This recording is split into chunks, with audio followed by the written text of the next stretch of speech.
هو حد شاف رحيمي يا جماعه؟ حد شاف؟ انت شفت رحيمي؟ شفت رحيمي انت؟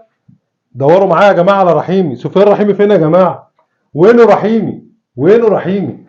وينه رحيمي؟ راح فين؟ ليه كده يا عم ياسر؟ ليه كده يا عم رامي؟ ده اكرام الضيف. اكرام الضيف برضو. انتوا صح، انتوا كده اكرمتوا الضيف فعلا ان انتوا فزتوا 3-0 وما طلعتوش سفيان رحيمي. بس دلوقتي بقى تقدر تطلعه. طلعه من جيبك بقى يا عم رامي.